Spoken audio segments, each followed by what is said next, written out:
Hello दोस्तों, अगर आप सच्चे हिंदुस्तानी हैं तो इस वीडियो को पूरा देखें।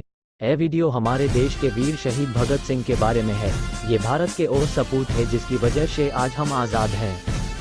भगत सिंह का जन्म 28 सितंबर 1907 अश्विन कृष्ण पक्ष सप्तमी को प्रचलित है, परंतु तत्कालीन अनेक साक्ष्यों के अनुसार उनका जन्म 27 सितंबर 1907 को एक सिख परिवार में हुआ था।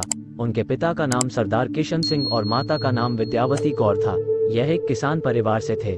अमृतसर में 13 अप्रैल 1919 को हुए जलियांवाला बाग हत्याकांड ने भगत सिंह की सोच पर गहरा प्रभाव डाला था। लाहौर के नेशनल कॉलेज की पढ़ाई छोड़कर भगत सिंह ने भारत की आज़ादी के लिए नौजवान भारत सभा की स्थापना की थी। वर्ष 1922 में चौरी चौरा हत्याकांड के बाद गांधी जी ने जब किसानों का साथ नहीं दिया तब भगत सिंह बहुत निराश हुए। उसके बाद उनका अहिंसा से विश्वास कमजोर हो गया और वह इस निष्कर्ष पर पहुंचे कि सशस्त्र क्रांति ही स्वतंत्रता दिलाने का एकमात्र रास्ता है। उसके बाद वह चंद्रशेखर आजाद के नेतृत्व में गठित हुई गदर दल के हिस्सा बन गए।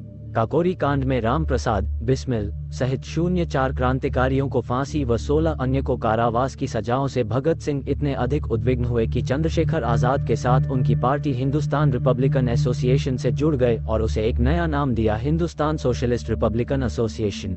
इस संगठन का उद्देश्य सेवा, त्याग और पीड़ा झेल सकने वाले नवयुवक तैयार करना था।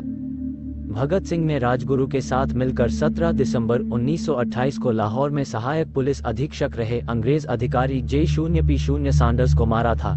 इस कार्रवाई में क्रांतिकारी चंद्रशेखर आजाद ने उनकी पूरी सहायता की थी। क्रांतिकारी साथी बटुकेश्वर दत्त के साथ मिलकर भगत सिंह ने वर्तमान नई दिल्ली स्थित ब्रिटिश भारत की तत्कालीन सेंट्रल असेंबली के सभागार संसद भवन में 8 अप्रैल 1929 को अंग्रेज सरकार को जगाने के लिए बम और पर्चे फेंके थे। बम फेंकने के बाद वहीं पर दोनों ने अपनी गिरफ्तारी भी दी।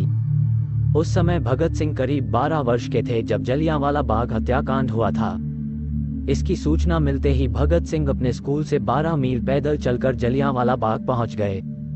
इस उम्र में भगत सिंह अपने चाचाओं की क्रांतिकारी किताबें पढ़कर सोचते थे कि इनका रास्ता सही है कि नहीं।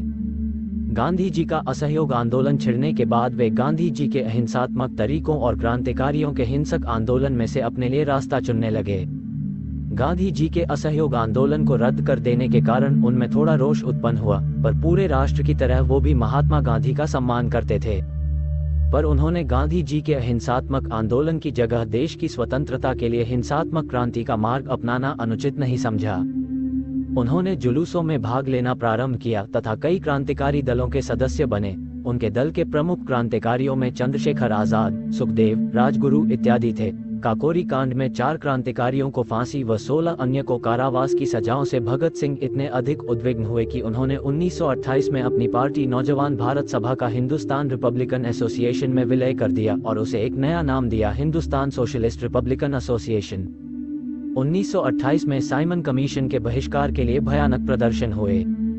इन प्रदर्शनों में भाग लेने वालों पर अंग्रेजी शासन ने लाठी चार्ज भी किया।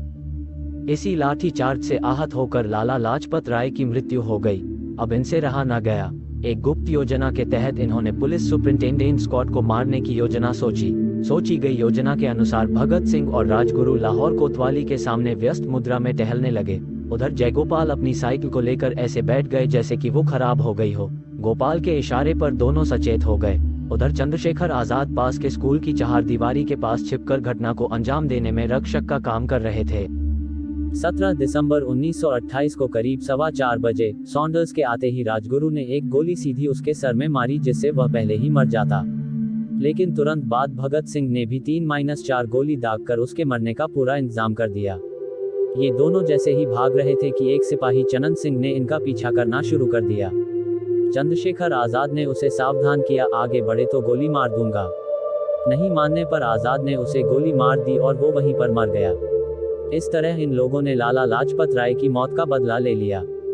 असेंबली में बम फेंकना भगत सिंह यद्यपि रक्तपात के पक्षधर नहीं थे, परंतु वे वामपंथी विचारधारा को मानते थे तथा कार्ल मार्क्स के सिद्धांतों से उनका ताल्लुक था और उन्हीं विचारधारा को वे आगे बढ़ा रहे थे।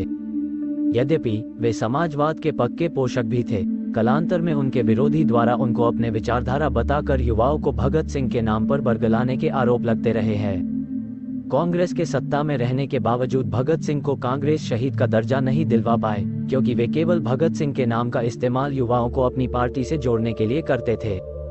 उन्हें पूंजीपतियों की मजदूरों के प्रति शोषण की नीति पसंद नहीं आती थी। उस समय चूंकि अंग्रेज ही सर्वस्व थे तथा बहुत कम भारतीय उद्योगपति उन्नति कर पाए थे, अतः अंग्रेजों के मजदूरों के प्रति अत्याचार से उनका विरोध स्वाभाविक था। मजदूर विरोधी ऐसी नीतियों को ब्रिटिश संसद में पारित न होने देना उनके दल का निर्णय था।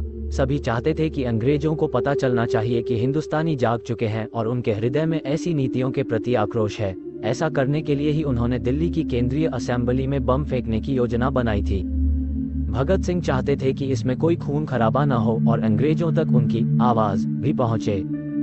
हालांकि प्रारंभ में उनके दल के सब लोग ऐसा नहीं सोचते थे, पर अंत में सर्वसम्मति से भगत सिंह तथा बटुकेश्वर दत्त का नाम चुना गया। निर्धारित कार्यक्रम के अनुसार 8 अप्रैल 1929 को केंद्रीय असेंबली में इन दोनों ने एक ऐसे स्थान पर बम फेंका जहां कोई मौजूद न था, अन्यथा उसे चोट लग सकती थी। पूरा हाल धुएं से भर गया।